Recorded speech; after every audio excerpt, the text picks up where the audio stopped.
देखिए real estate या जो हमारी प्रॉपर्टी क्यों डाउन हुई, इसका बड़ा आसान अल्फाज में ना मैं आपको समझा देता हूँ कि प्रॉपर्टी या कोई भी सेक्टर है ना, दुनिया का कोई भी सेक्टर, जब उसमें से पैसा निकलता है ना तो वो नीचे जाता है। पूरी दुनिया के अंदर किसी भी जगह जब किसी सेक्टर से पैसा निकलता है तो क्या होता है, डाउन हो जाता है। मैं आपको एक मिसाल देता हूँ। आज से 2 साल पहले प्रॉपर्टी का भट्ठा बैठ गया। क्यों बैठा, उसकी सुने। ये आपका 1000 रुपया है बैंक में रखा, आज से 1 साल पहले 22% था। क्या था, 22%। 1000 रुपये और दें, ये आपका था 1000 रुपये आपने बैंक में रखा, तो इस पर आपको पता है कितना पैसा मिलता था, 22%। यानी कि 1000 रुपये आपको मिला, महीने का क्या मिल रहा है, 200 रुपया। महीने में क्या मिला आपको, 200 रुपये मिल रहा है। अच्छा, साथ ही वही 1000 रुपये की जो प्रॉपर्टी आपने ली है उस पर आपको क्या मिल रहा था, 100 रुपया।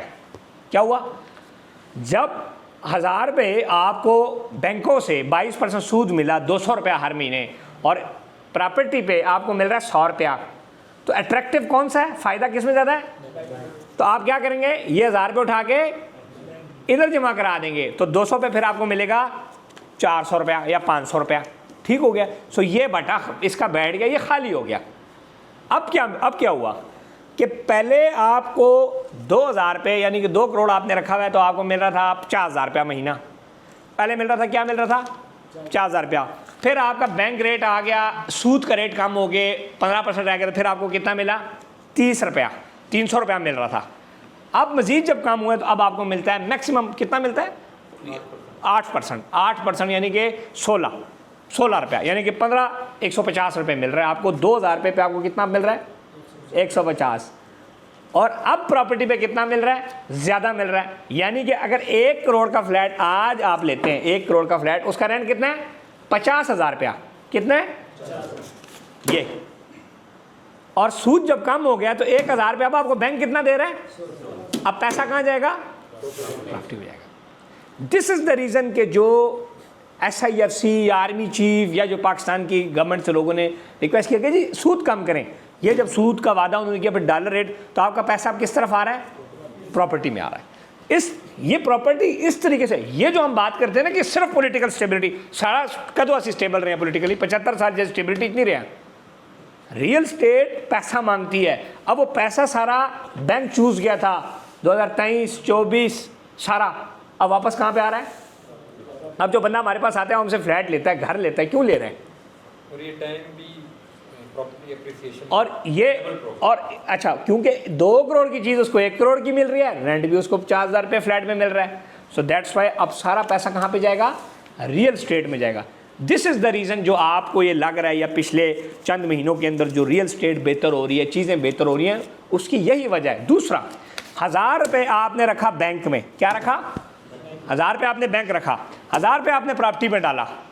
आज 1 साल के बाद, 2 साल के बाद बैंक से जब निकालेंगे तो 1000 ही होगा। क्या होगा, 1000 ही होगा, डी वैल्यू होगा। 1000 रुपये का अगर उस टाइम कोई चीज़ आ रही थी, 1 करोड़ रुपए की, जितना गोल्ड आ रहा था उतना गोल्ड उस टाइम, अगर आज उसका मिसाल 10 तोले आ रहा है, उस टाइम उसका 6 तोले आएगा, तो क्या हुआ, डी वैल्यू।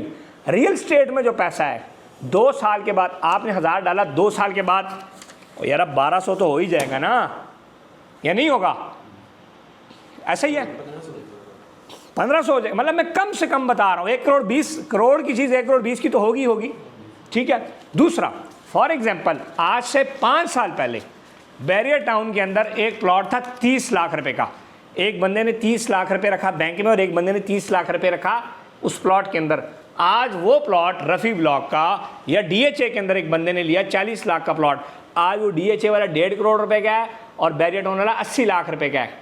लेकिन वो जो 30 लाख रुपया पड़ा हुआ है बैंक में, वो 30 का 30 ही है, बल्कि उस टाइम अगर उसका 10 तोले सोना 15 तोले सोना आ रहा था, आज उसका 10 तोले सोने भी नहीं बन रहा, डी वैल्यू हो गया। सो जो दुनिया के अंदर सियाने लोग हैं वो इसीलिए रियल स्टेट के अंदर पैसा लगाते हैं। टाइकून किस चीज़ से कंसिडर होता है, लोगों की जो वर्थ कंसिडर होती है ज़्यादातर रियल स्टेट से होती है। दिस इज़ द रीज़न कि हम ये कहते हैं कि रियल स्टेट बेहतर हो रही है। और फिर पॉलिटिकल स्टेबिलिटी आ रही है, आवाम का ट्रस्ट भी पाकिस्तान की गवर्नमेंट के ऊपर, चीज़ों के ऊपर बहाल हो रहा है, पेट्रियाटिज़म भी है। फिर सूद आपका मजीद चला जाएगा 5% पे, तो 5% पे जब चला जाएगा तो फिर तो बैंक में पैसा रखना ही थोड़ा ऐसे अजाब हो सी, तो कहते हैं यार मैं क्यों फ्री रखे हैं, बल्कि बैंक में आपने रखा है, ऊपर से आप टैक्सेस भी दे रहे हैं नहीं, मतलब कमाया काफ़ी भी नहीं, टैक्स भी दे रहे हो, मतलब आपने करोड़ रुपया बैंक। एक और चीज़ मैं आपको बताऊँ, वाई पीपल स्पेंड। अब फॉर एग्जांपल आज 2025 की बात करें, आपने बैंक में रखा 1000 रुपया, 1000 मिसाल कर लें करोड़ रुपया, और एक आपने डाला रियल स्टेट में। भाई 1000 रुपये आपके बैंक में पड़ा हुआ है, तो गवर्नमेंट को तो पता है कि आपने रखा हुआ है, तो आपने इस पर टैक्स भी तो देना है ना, आपने कमाया है। अब इसमें से अब साल बाद 1000 ही है, लेकिन तुसी इस पर टैक्स देना है। लेकिन साल बाद तुसी यही 1000 की चीज़ बेच दो 120 दी, 1200 दी, यानी कि 1 करोड़ 20 लाख दी, उसी तुसी 3-4 लाख टैक्स देंगे भी, तो मौत नहीं पड़ी, क्योंकि उसे कमाया तुम जेबू तो नहीं दे रहे हो ना, एप्रिसिएशन भी दे रहे हो। So this is the reason के people are investing in real estate. ये जो चीज़ है, this is not, bank is not the asset, bank की जो पैसा है this is not an asset, ये आपका एक एसेट है। एप्रिसिएशन बैंक में नहीं है, रियल स्टेट में है। ROI पहले था जब 22% सूद था, आज नहीं है। करोड़ रुपए बैंक में रखो, 15,000 रुपया महीना मिलेगा, बहुत ज़ोर लगाओगे तो।